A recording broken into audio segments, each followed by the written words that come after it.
This is a short lane zombie rifled shotgun adapter, 12 gauge to 9mm I ordered. And let's just get this video started off right, and then we'll go into the details, show you how it shoots.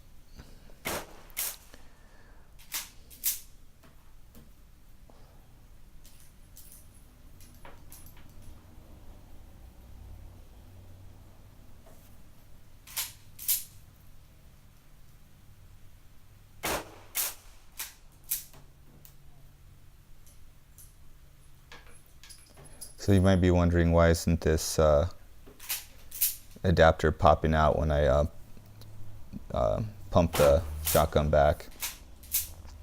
And that's because I modified it, and I'll show you that in a second here. So this is the unmodified. I'm going to run through the instructions here, and you can push pause if you need to read them.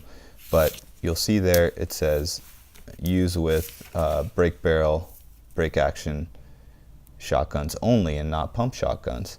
Now, why is that? They don't specifically really say that I read anywhere, but it's because of the tight fit, the weight of this thing, and the company, I'm sure, not wanting the liability of damaging the small parts in a shotgun that may be fragile, the ejectors and the teeth and all that on those ejectors. So as you can see, when I'm pushing this in, it's kind of a tight fit. You got that O-ring, a lot of friction there, a nice tight fit to make a good seal, but that makes pumping the shotgun quite difficult, so it's maybe going to put a little stress on some components. I've seen other people on the internet, they using their pump shotgun, no problem. I took the O-ring off and tried it, and it slid back and forth just fine. But what I'm going to do, and you can see the ejectors here on my Maverick 88, it's be similar to a Mossberg 500.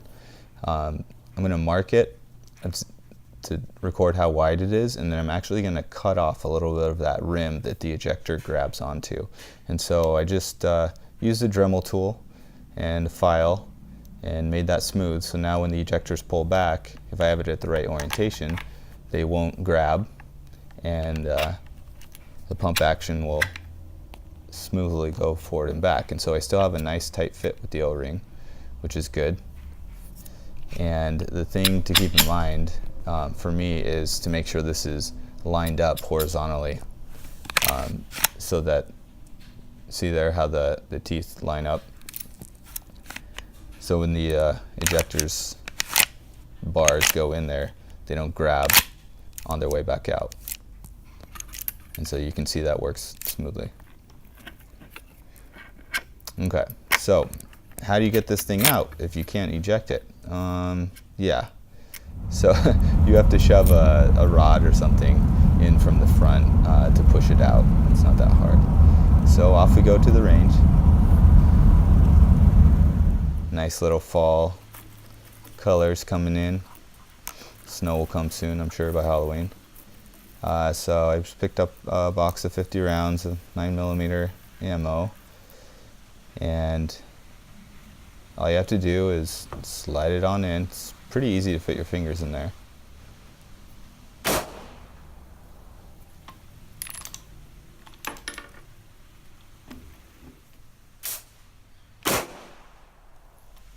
Okay, to get it out, to get the shells out, you can just tilt the shotgun vertically, shake it a little, and they should fall out. Make sure that you get them out of that chamber before you put another one in. You can get them out of the way. Sometimes they need a little motivation, so I did use a little screwdriver tip there to pull them out, because they get to be kind of a tight fit. And as far as the accuracy of this thing, this was about 15, 20 yards out. Put some balloons there, nice big targets, and I could not hit these things until I finally figured out that in the orientation I had it shoots up and to the left. Okay, so I don't have a sight, just the bead sight on there. That's something I want to get so I can really sight this in. But I'm wondering if when you rotate it within the chamber there, however it shoots will be off. to the other way if you flipped it, say, 180 degrees. So that's something to keep in mind too.